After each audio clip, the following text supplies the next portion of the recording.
Today I am going to tell you the story from Mahabharata of Karna and Vrushali. This is part 1. It's autumn season. All flowers and trees are filled with greenery, fruits and green leaves. Different kinds of birds are singing in their sweet voice. It's so beautiful. Nature's gifts. We are marching forward with analyzing this beautiful gift of nature. Autumn.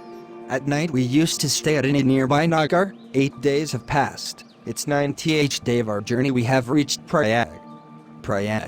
A place where 3 rivers Ganga, Yamuna, Sarasvati meets with each other. One thought is striking my mind. Nature has taught these rivers to live unitly without any differences, but it seems that nature has forgotten to teach this thing to humans. Why humans flow oppositely towards each other with myths of upper caste, lower caste. I picked up some water in my palm and bowed to Lord Saraya. Lord, give me the same tolerance power that these rivers have. Give me such knowledge which help me to understand emotions and feelings of other persons. Don't ever let ego to touch my soul.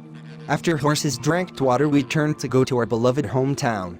We are walking with our horses. Some women are returning to their village with water pots on their head. I was looking at Sun. Suddenly Shona's horse touched his mouth on a woman's neck. She exclaimed and throwed her pot on ground. My udariya, a cloth weared on shoulder, got wet from water. That woman got scared, and after looking at me she got more scared. She blinked her eyes fastly for a second. I liked her blinking of eyes. Then she kept her head down, stood straight and is rubbing her left feet's thumb in ground. Pot's water has spread it on her whole body. Her clothes are wet, her wet hairs are sticked with her chin, her complexion is fair little bit yellow. For the first time I'm looking such a beautiful woman. I was about to say something to Shona, but one of her friends standing with her said, "Oh Prince, please forgive cause of her unawareness. Your clothes are wet." Prince? Who have said this to you? Karna. Because of my brother's unawareness her pot had breaked, so I should say sorry to her. Nahi. But you look like a prince? He said with throbbing heart. No. Suit Putra Karna, eldest son of Adirathji of Champanagari. Suit Putra.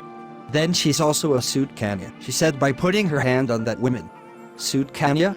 I asked surprisingly, because how such a beauty is possible in our dynasty? Oh, yes.